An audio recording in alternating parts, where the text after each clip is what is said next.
when you get out and see the abundance and the beauty that's still there, it's very reassuring and provides me with a lot of hope in terms of the resilience of nature and how much good we can do. You know, the future's not written, right? You buy enough time and things can change. And so we just keep at it, not knowing what's actually going to happen next, right? And doing the best we can to give wildlife in these special places the best chance to persist, to thrive, to continue on into the future.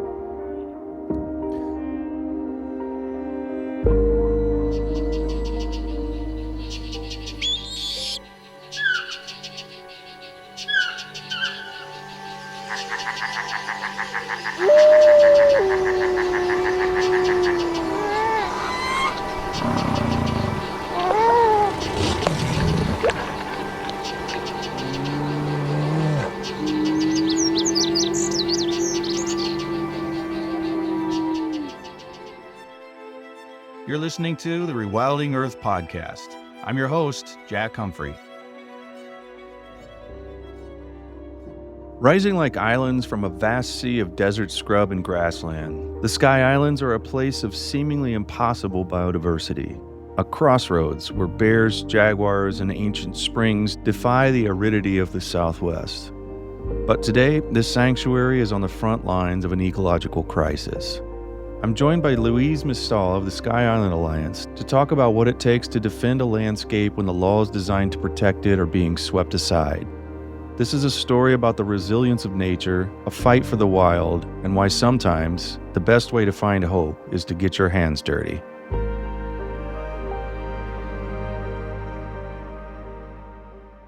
So we're located in this special place in the world called the Sky Island region.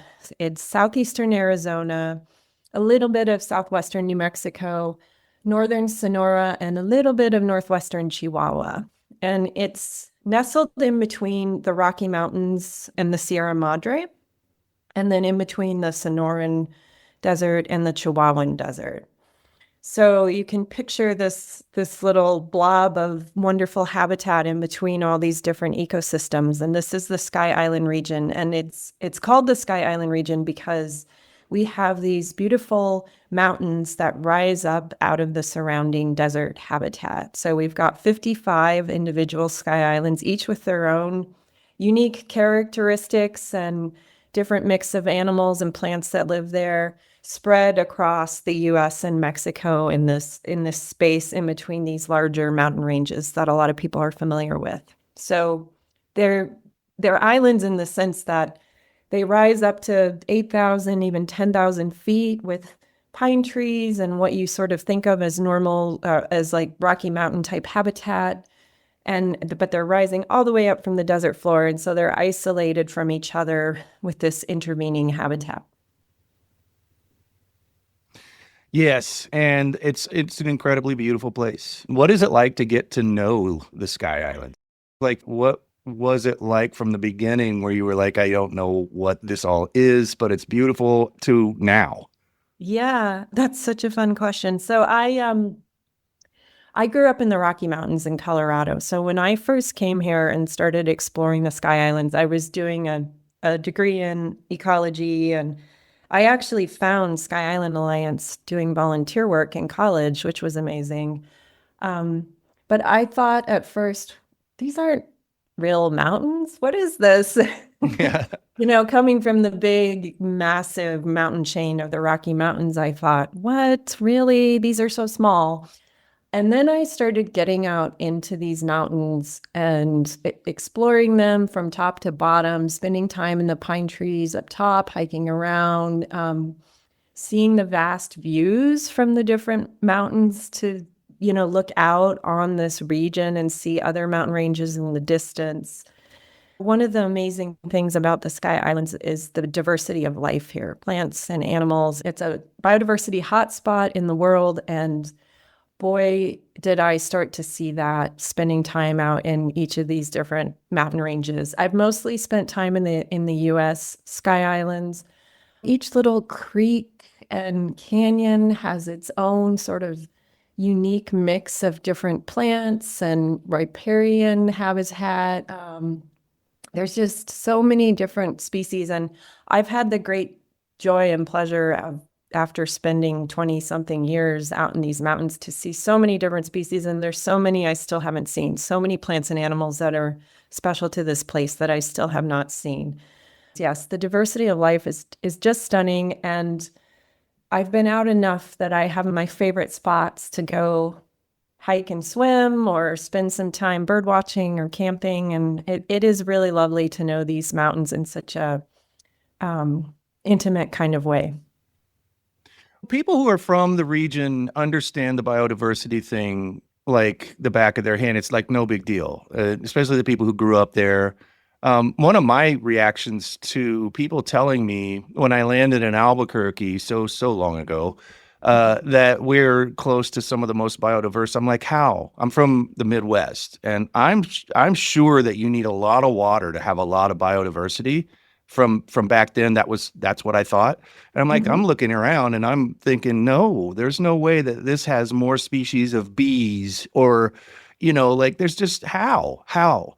And it took me a while to really understand. How do you describe that to people who aren't from or have never been? And they look at this on the map, and there's not a whole lot of green spots compared to other places in the world. And they're thinking, how could this be some of the most biodiverse land in the world? Yeah.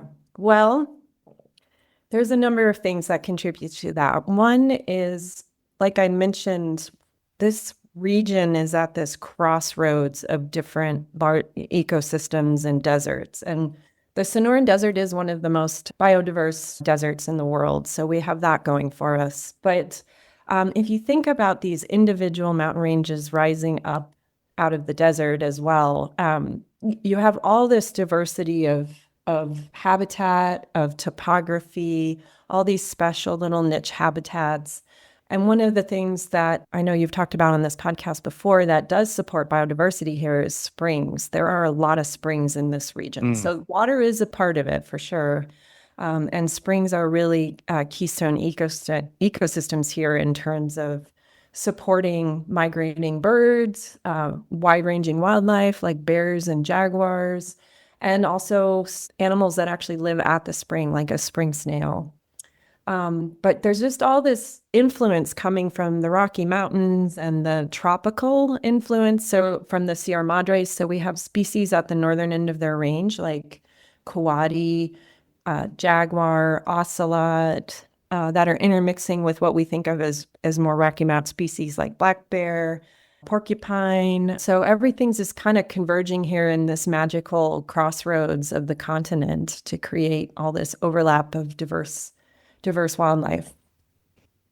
And if anyone listening decides they want to go volunteer, we're going to be talking an awful lot about the resources that you have at skyislandalliance.org. And one of the big things is you guys have a massive volunteer program, and there's so many things it appears that you can do, from the wildlife cams to the road recovery or road rewilding, things, all kinds of things going on along the border. Yeah. So at Sky Island Alliance, we're working to protect the diversity of life and lands. And one of the ways we do that is to engage people who live here, to get to know this magical place that they live and get them out and get them engaged in planting plants and moving rocks to slow water on the landscape and studying wildlife and springs. And it is indeed rewarding and lovely to help these people connect with their wild neighbors and this landscape. And then, they become advocates for this place, and the showing up and doing the shovel work and all of that is really important, and speaking up for the Sky Islands and how special it is and that it needs protection and restoration is really important too. We have about 400 folks a year who volunteer with us, and opportunities range from, like I was saying, shoveling dirt to plant plants, restoring native plants at places like springs and in riparian habitat, to reviewing wildlife photos in the office. We process a lot of wildlife photos every year with our wildlife monitoring program and wildlife cameras, to joining us in the field to check out spring ecosystems and document how much water's there and that kind of thing. So lots of different things people can do. And we love engaging people who live here in collecting the information and the science that we need to do good conservation. And we love hosting people who are not from the region. We have lots of folks too who have one foot in the region and one foot somewhere else in life and come back on the regular. But yes, I guarantee that. I mean, one of the wonderful things about we have a really knowledgeable staff of naturalists and scientists, and they are so much fun to be in the field with. You get to learn all about the plants and animals around you. And I mean, we're going beautiful places like Aravaipa Canyon to pull out vinca, and we're doing lots of work in Sonora on willing conservation ranches who want to work with us to protect their springs and plant native plants and all the things. And you just get a chance to go places you might not even know existed in the Sky Islands, beautiful little habitats and springs and things like that are real special. Yeah, I think I'm getting more excited over the years about the springs. And yeah, we had Larry on not too long ago. We met him on the Mogollon Rim, and he came to show us some springs. And I loved that the springs that he showed us just were nowhere near the main road or trail that we were around, and you just had to find them. They're just they are where they need to be, and often they're not where humans see fit to make a road or a trail. And so I was like, wow, this guy really just goes out there and bushwhacks mostly, and all the people that he works with. And I know that that's you guys too. Yeah. So yes, bushwhacking is a big part of the Springs work. You're right. Many of them are nowhere near a road, and many of them are not on a very easy line of travel to get to either. There's been a lot of scrambling in my days when I was doing spring surveys back in the day. But our Spring Seeker program allows people it's a mobile phone app. It allows people who are out hiking anyways to record information if they come across a spring, or to purposely, travel to, using our springs maps, travel to a particular site and take information about, we need to know, to think about protecting and restoring springs, we need to know how much water is there, they developed, kind of what's going on at the site. Springs are a really big part of our work, as you can imagine. With these isolated mountain ranges, wide-ranging wildlife need to be able to move around between them, and they need water to drink when they're moving around in corridors. And springs are a really important piece of that picture. They support all kinds of different animals, and there's so much we can do, little things we can do to really help them be available to wildlife, have clean water, continue flowing, all the good things that make this place special. Favorite Sky Island mammal? Go. Oh, well, coati popped into my mind. I wondered if it would. They're so cute. Have you seen the videos where they run them backwards and they look like dinosaurs? Oh, yes. I think a lot of people really don't understand that those things exist, and that they walk forward, not backward, and they don't look like brontosauruses, but, and they're not monkeys. We used to get reports from ranchers all the time that they had monkeys. Oh. And they were reporting coatis. But I'm glad that you said that, because that's a definitely unique thing there for that part of the world. And, Yeah, I love the coati. And one of the nice things about coati is if you spend some time outside in, riparian areas and hiking around, you're likely to see one or a whole troop of them eventually. They're not quite as reclusive and uncommon as some of the other beautiful creatures like ringtail and ocelot. And I've got ocelot on the mind because we've been talking about an ocelot that's been recorded in 4 different Sky Island ranges. So longest recorded movement of an ocelot, which is pretty exciting. Yeah.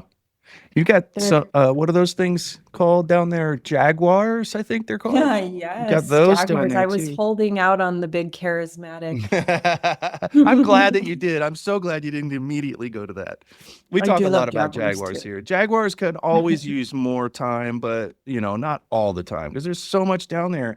And we talk as rewilders about umbrella species all the time, so much so that you might wonder if we know that there's thousands and thousands of other species under that umbrella, because we talk so much about the big, iconic, charismatic.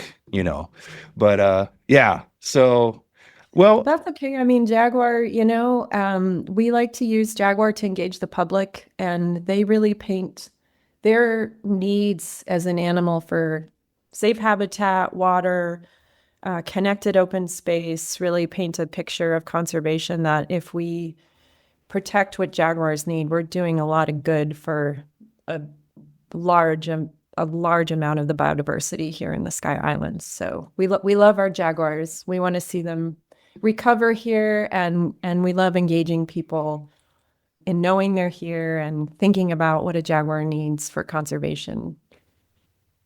it just occurred to me how cool it would be if we could stop here or keep going here.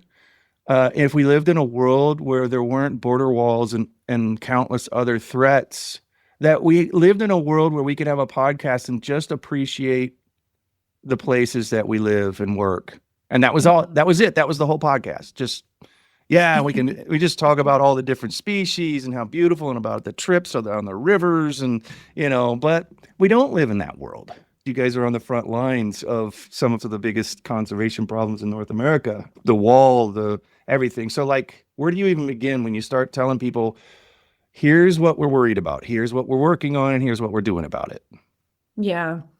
Well, I think, two of the major things that we're working on and we're thinking about are the border wall, which you talked about, and climate change. Loss of habitat and the disconnection and blocking of corridors is a huge issue for all kinds of animals.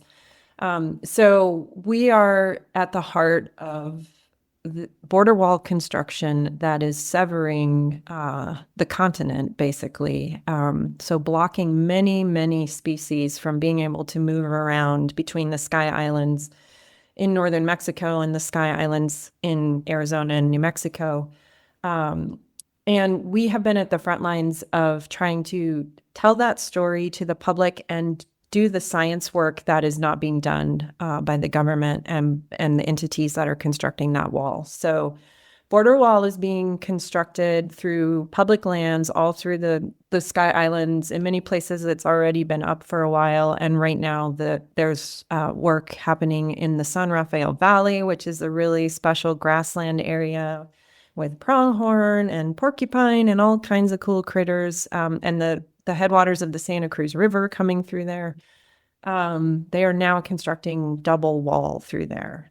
So to back up a little bit, when border wall construction really took off under the first Trump administration, there was a lot of push for funding and fast construction.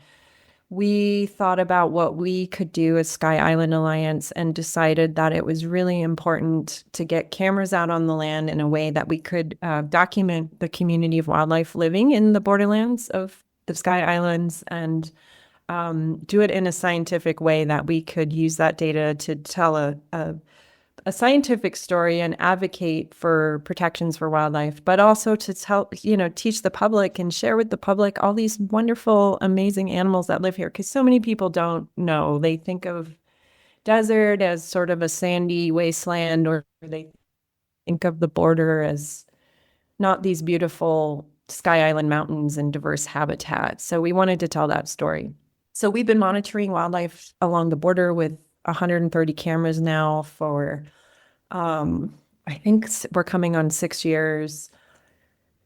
And it started out just documenting how many animals are here and moving, and it's moved into understanding how animals are interacting with the wall and can they get can some animals get through the bollard-style walls? There are what are called small wildlife openings in the wall in the San Bernardino National Wildlife Refuge, the very southeastern corner of Arizona. And we've been monitoring those to see who can actually get through. So there's good news and bad news. The good news is just a little bit of support for wildlife with these small wildlife openings makes a huge difference for a lot of species. We've seen female mountain lion move through there, javelina, smaller critters like skunk and bobcat can get through. So that little bit of work is buying time for wildlife under this great duress of habitat being divided to let them continue to move around and get to water and safe habitat. Unfortunately, the bad news on that front is our larger animals, which include jaguar, black bear, deer, and others cannot get through those openings. So they are stuck in terms of getting around. And you can just imagine, if you got up tomorrow and went to go get your breakfast and there was 40 miles of impenetrable wall between you and your refrigerator, I mean, what would you do? This is a big deal for animals in this dry climate, and lots of aridity going on with climate change as well. Wilderness is self-willed land. A wild animal is a self-willed animal. They are earthlings that are as yet not thralls to man. Those words from Dave Foreman define why we do what we do. The Rewilding Earth podcast is a long-running project of the Rewilding Institute. Because of listeners, donations, and people and organizations sharing this podcast with others, you've helped us spread the blueprint for a wilder, more self-willed world. But we can't let up. Most of the world still needs to absorb what it means to restore nature for its own sake. Please consider making a donation today to support the show. Your gift helps us reach the next generation of rewilders who will rebalance the natural world. Go to rewilding.org/donate to help us spread the word. And thanks for standing with the wild. I thought about when this whole wall thing started so now long ago, that I was thinking about, well, what kind of resources do we have down there? Like, who's watching out for everything? And I thought about Sky Island right away, that there's groups like yours and people who are so dedicated, taking care of whatever you can. Because, I mean, this is an onslaught. They're doing crazy things that I hope don't become normal. And I think they're trying to normalize building stuff on public lands without hearings and all of the things that they're supposed to have done. I mean, in the old days, they'd still be going back and forth. If he'd proposed this in 2016, they still wouldn't have built a mile of wall yet. It probably wouldn't have gotten approved, actually. and this wasn't approved at all. They just said, we're going to do it. What are you going to do about it? Yeah. Yeah. And one of the pieces of the story I didn't tell yet is that the government just waives all the laws that would normally be followed on public land to build border walls. So we have no real legal tool to stop this like we would to fight, say, a mine on public land or some other construction project on public land. They just waive all the laws and proceed. So there's no environmental analysis. There's no studying of potential impacts or even thinking about them for the most part. I mean, it's really just moving ahead out of the context of all of our normal protections and legal boundaries. It's crazy. And so, again, nice to have people who know where all the stuff is that really needs to be protected in the meantime. I'm sure you guys fantasize about wall being removed in the future. If anyone's shocked by that, who's listening and doesn't really know us or what we do or what that area means, talk to them about where people have traditionally crossed and where these fences are going in and the disparity between those two things. Yeah. So, I mean, these border walls, we're talking 15, 30-foot wall with bollards spaced 4 inches apart. They are going in on the Forest Service lands, Park Service lands, all along the border. We've been monitoring this area in the San Rafael Valley and Huachuca Mountains, Coronado National Memorial, this whole sort of tract of connected public land right on the border for years. And the predominant photographs are of wildlife, and the few people we're seeing are hunters and border patrol for the most part. So these are remote lands. Most of the illegal entry and movement of things are through ports of entry. People forget that it's mostly through ports of entry. This is really a case of they can do it on public land and move forward. There's no justification in terms of national security for this kind of where they're constructing these walls. And the other thing they've started doing in some areas is adding floodlights, which has actually been opposed by Border Patrol because it affects their ability to Their do night what vision. they're trying to do. Yeah. It's two And- different. It's crazy because they spent a lot of time trying to get all that night vision stuff together. Yep. Money for that, billions of dollars for that, all of that. And then somebody else comes in. I hope they fix this. If we have a chance to have another administration, I really hope they fix these things where certain things cannot just be at the whim of whatever administration comes in, because this is just so incredibly damaging to our natural heritage, and it always has been. One administration can come in and now we know what kind of an extreme they can go to and how fragile our laws that we thought were sacrosanct. Yeah, I mean, it's been a real roller coaster and a shock the last year and a half. We've definitely been. I mean, I didn't cite this as one of the top threats, but really right now it is the dissolution of management of public lands, the attacks on these agencies that are managing these lands. I mean, we need these agencies in place doing their work to conserve these places and to manage them in the U.S. That is a real threat and concern, and it's quite shocking. I will say, with the border wall, we're taking a long view, and yes, our vision is to reconnect many of these places where wildlife are moving, but that's going to be a while out. So in the meantime, we want to bear witness, tell the story, and buy time for wildlife as much as we can by making sure they can get to water on both sides of the border. Where we can, there's these small wildlife openings to help them move around more. One of the things we think about the Sky Island region as this whole region, and it's bisected by the U.S.-Mexico border, which creates many, many challenges. The border wall, of course, being one of a very large one, but we think of the region as a whole interconnected region. And so one of the things we've been doing with the new Trump administration and is really focusing on our work in Sonora to continue to invest in engaging with ranchers and CONOP in Sonora. CONOP is sort of the National Park Service equivalent. We are able to continue doing work with willing landowners in Sonora to protect springs and monitor wildlife and create safe habitat that is really challenging right now on public lands in the U.S. And it's important to keep doing that work and buy wildlife time and space wherever we can. I like that.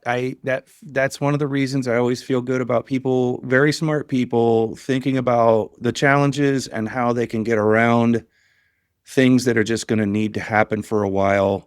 I'll go somewhere else and be productive. So yeah, Sonora, fine. That's the Sky Island region. Let's get to work there. And I love that. I've heard stories about you and other groups, just putting their focus in other parts where the conditions are more favorable to logic and reason and getting things done. I really, really love that. Yeah, we are working within the constraints of what's happening and trying to fight back where we can, but also invest where we can to help wildlife. A lot of my background is in climate change adaptation, and that's a strong concept from thinking about how to help ecosystems and wildlife adapt to climate change, where you resist change, and then you're buying time for things to adapt, and then where you need to, you help ease transition. And so I think that's woven into a lot of our work. Give us an example of how climate change and shifting habitat in the Sky Islands would work. I know you have millions of them. Well, we're certainly seeing less water on the landscape, which makes spring ecosystems that are typically perennial and, having a deeper water source really important for animals that need to be in water to complete their life cycle, as well as wide-ranging animals that need to drink. So we are actually really investing right now in thinking about how we scale up some of that springs work, really understand which sites are going to be oases of the future in terms of climate change, and work to protect those sites. So make sure there's clean flowing water that wildlife can actually access, which, much of the land in Sonora where we're working and in public land in the US is grazed by cattle, and cattle can be really damaging to springs. But there's you can fence them out to protect the spring ecosystem, and there's ways for, particularly in Sonora with the ranchers we're working with, to help them live off the land and also have, water for wildlife and good habitat for wildlife, which is a lot of what we're doing with our Ranchos Regenerativos program in Sonora.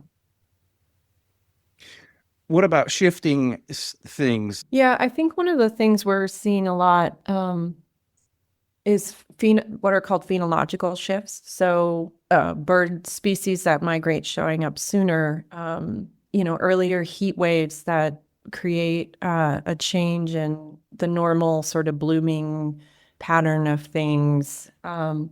Just this year in March in Tucson, we had a series of 100-degree days, which is quite a shocker.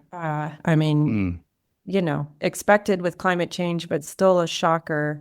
And we had this interesting late winter rain that got things blooming. So we're seeing this sort of volatility in terms of when rain falls, how much it falls, how that interacts with heat. And so one of the things we can do that helps is to, when we're replanting native plants in areas, it's just thinking about a really wide diversity of different kinds of food and pollinator plants and things like that. So we're covering a broader amount of time when things are going to be blooming and offering food. But there's definitely been shifting around, species showing up further north than they have before.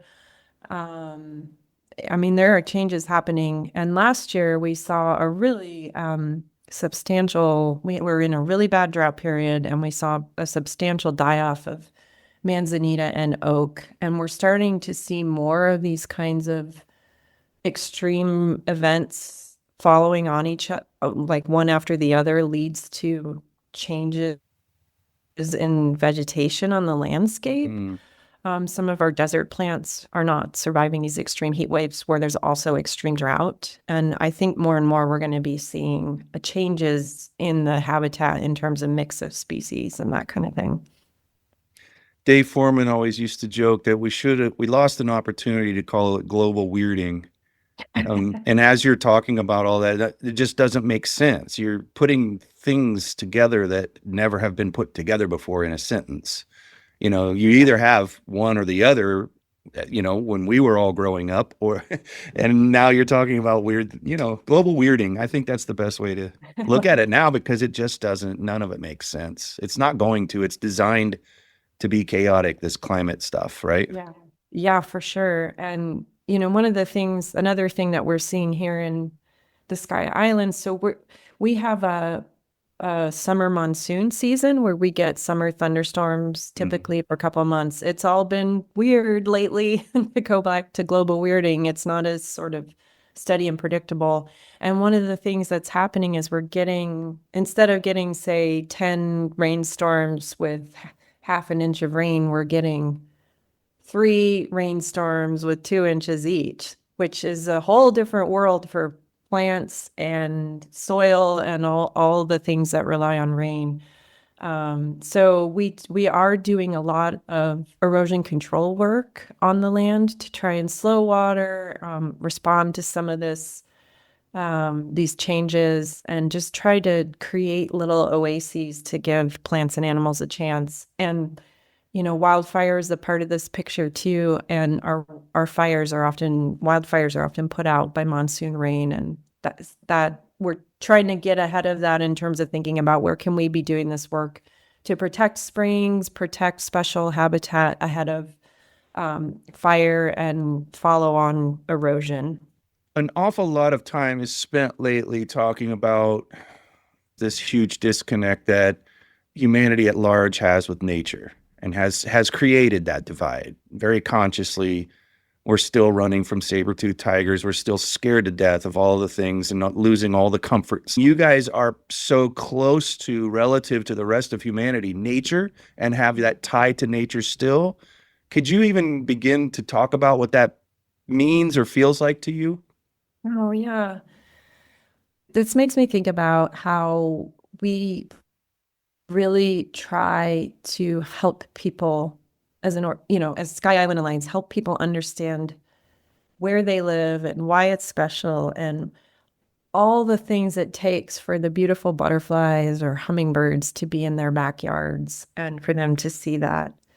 I will say one thing I loved about Sky Island Alliance when I found it that made me want to come work for Sky Island Alliance, and that I still love to this day, is that we are helping people take these small actions on the ground that make a difference. Amidst all these really big, sticky challenges like the border wall and climate change and all of this, we can go work at a spring site for a number of weeks and really see the water come back, see the birds come back. It's very nurturing and generative. And I think people have lost a lot of that connection. And for me, part of the joy of working with Sky Island Alliance and in my role is helping people refine that connection, get to know their wild neighbors through our photofauna program, see who else is out there moving around that they don't see, at night or whatever. Enjoy all the wonderful, charismatic, fuzzy critters and birds that we have here and start to love feeling surrounded by that beauty and bounty. It's why I keep doing this work. I care about this place deeply. I care about nature deeply. And amidst many difficult challenges, it's important to me to continue on fighting to protect these places and planting plants where we can and putting up fences when we need to around springs and those kinds of things. Every little bit helps. And it's such a joy to see the fruits of that labor, when you see water back on the landscape or a bird getting a drink, all the things. If you had a prescription pad and you have someone who's really kind of despondent, talk to people about why you would prescribe coming on one of these volunteer trips. What would you say the wonderful side effects of that would be? Oh, joy, calm. There's something really special about traveling across the landscape and up a mountain and sort of really feeling the depth and height and the space there of the habitat. And there's also something really special about moving through this dry grassland or oak woodland and coming upon a spring that's like this magical oasis out there. I think for me, and I'm sure for many other people, when you get out and see the abundance and the beauty that's still there, it's very reassuring and provides me with a lot of hope in terms of the resilience of nature, and how much good we can do. The future's not written, right? You buy enough time and things can change. And so we just keep at it, not knowing what's actually going to happen next, right? And doing the best we can to give wildlife in these special places the best chance to persist, to thrive, to continue on into the future. There's a lot of organizations I could probably say this about, but I just don't know them as well as Sky Island Alliance. So I can say this with full confidence that you guys are so absolutely critical to the conservation work there. People need to check you out and understand, if they don't, what you do there, because every other organization is always in the room with a Sky Island Alliance member. When there's a meeting or anything else, you guys are always there. And I really, really appreciate that. I want other people to appreciate that. And I think the best way to do that is to think maybe the next trip you're going on could be changed. Maybe you should go to the Southwest. Maybe you should walk out of your house in the Southwest and go on one of these volunteer things. That's my opinion. That's what I want to see more of, because there's a lot of regions in the world that need to be protected, but this one is particularly under attack. And it also has a lot of rewilding opportunities. 160 miles, I think I read, in the Coronado National Forest that they've allowed you guys to rewild if you possibly could. 160 miles. Talk about that for a second. But yes. It's going to take a while and some volunteers and an alliance. Well, the thing is, that's what I'm saying is like you really could use an unlimited amount of volunteers and the money to support that program, of course. But the opportunity there is vast, and the number of things that people can get into. You might go down. I keep saying like everybody's up, but you might go there to do, road restoration or take out invasive species on one thing, but you're gonna, in the process, learn about everything else. Yeah. And you might end up just falling in love with another thing and coming back all the time, either living there or coming from around the world. It's a beautiful, once in a lifetime bucket list place for anybody to interact with. That's my pitch. I concur. Come down and see us. We're happy to have you, happy to share the beauty of this place. It's an outstanding area in the United States for outdoor activities, camping, bird watching. It's just a beautiful, beautiful place in the world. And we want people to love it and to share that with their people. And so that, it really is known as this gem of nature, like you were saying, this abundance of place. I'm biased. I love the Sky Islands, but also it's a really cool, amazing place. And if you haven't been here, you should come check it out. What's the first thing people should do? They're interested in Sky Island. They're not on your newsletter yet, or maybe they are, but they've lost a little touch. What do people need to know? Yeah, so on our website, you can sign up for our newsletter, skyislandalliance.org. All of our programs we've talked about today are on there. You can check out the map of the region and look at upcoming events. We host regular coffee breaks, which are online webinars, as well as the volunteer events. So you can learn about this place and work being done here. We are scientists. We're based on science, so lots of fun science information there. And of course, we are supported by individual donors and grants and all of that. So we love when people join as volunteers and also join and support us as part of the Alliance with gifts. That helps keep this good work going. Or both. You're allowed to be a volunteer and contribute if you'd like. Absolutely. Louise, I wish I could talk to you for a lot longer. Also around an actual campfire somewhere in the Huachucas. That would be cool if you were allowed to burn there. I don't know when the last time you were allowed to do that, but we used to be able to. But yeah, that would be really cool. I'm going to get on my motorcycle and come down. I'm immediately going to stop recording now, and I'm just going to get on my motorcycle and come down. I'm ready. I've been out of the region for far too long. Sounds good. I need a campfire experience as well. So you let me know, and we can go visit a cool spring too. Oh, yeah. Well, then Larry's going to have to come. I'd love to see Larry. He's a good partner. All right. Well, thank you so much for taking the time for being on the podcast, and I want to talk to you again soon. Yeah, thank you, and thank you for celebrating nature in this way. Keep up the great work. On behalf of everyone at the Rewilding Institute, thank you for listening, sharing, and supporting the Rewilding Earth podcast. Over the last 9 years, this show has grown into a significant global community because of people like you. If you'd like to keep that momentum going and rewild the world with us, please head over to rewilding.org/donate. Your support ensures we keep telling the stories that the wild needs us to hear. Thanks for listening.